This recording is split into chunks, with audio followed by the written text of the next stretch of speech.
वालेकुम वरहमतुल्लाहि वबारकातहू। लगदियो ते बेलियो वालो तगड़े हो तगड़िया रहना, घबराना नहीं। तो जनाब अज की गल शुरू करने हैं। गल इंज है कि एक शिकारी होंदा है ते मच्छियां दा शिकार करता है। तो एक दिन ना चलदा चलांदा दरिया ते जांदा है ते मच्छी पकड़ू होंदा है ते दरिया ते पहुँच के बनांदा है कुंडी। कुंडी बना के ना ते दरिया के पानी दे विच सੱਟ दिंदा है ते आप कड्डे ते इंतज़ार करदा है, कड्डे ते बाहर आंदा है। तो जदों आप इंतज़ार करदा है ना तो थोड़ी देर गुजरदी ते कुंडी नूं एक छोटी मच्छी जिहड़ी है निक्की मच्छी वेख लैंदी है ते ओह भज के पकड़न की कोशिश करदी है।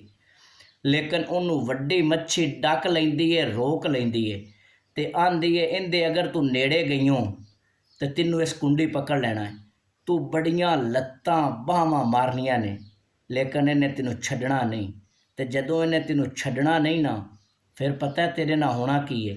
तैनूं इन्हें बाहर कढ़ लेना है ते कढ़ के तेरे टोटे टोटे कर दिते जाने ने।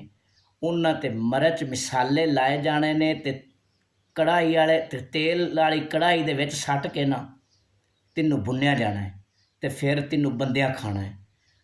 जदों इतनियां वड्डी मच्छी गल्लां करदी है ना ते छोटी सुणदी है ते ओह सुण के एक कन्न नल्लू सुण के ना दूवे कन्न नल्लू कढ़ दिंदी है।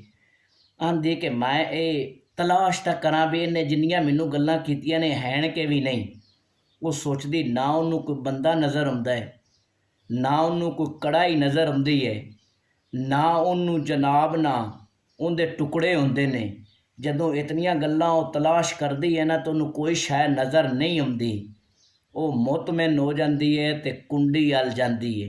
तो जदों कुंडी अल जाती है ना तो उत्थे पकड़ी जाती है। तो फिर जनाब पकड़ी जाती है तो उस तो बाद हुंदा की है, उनके टुकड़े किए जाते हैं। उन्होंने मिर्च मसाले ला के भुन्निया जाता है तो फिर उन्होंने बंदे खाते हैं। तो जदों ये सारी वारदात हो जाती है ना तो फिर उस मच्छी का नामो निशान ख़त्म हो जाता है। तो सुनियो तो लगदिओ गल सुनाउण दा मकसद ये है कि वड्डे बंदे जदों छोटिਆਂ ਨੂੰ समझाउंदे ने ना उस छोटिਆਂ ਨੂੰ बड़ियां गल्लां बुरियां लगदियां ने। ये साडे नाल भी इवें हुंदा।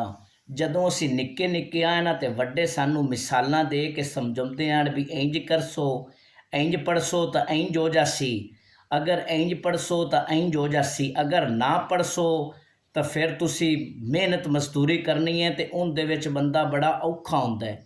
तो जनाब वो साडा असीं गल्लां सुणदे आ तो साडे सिर दे उत्तों लग जांदियां या इदों असीं सुणदे आ तो इदों कढ़ दिंदे आ।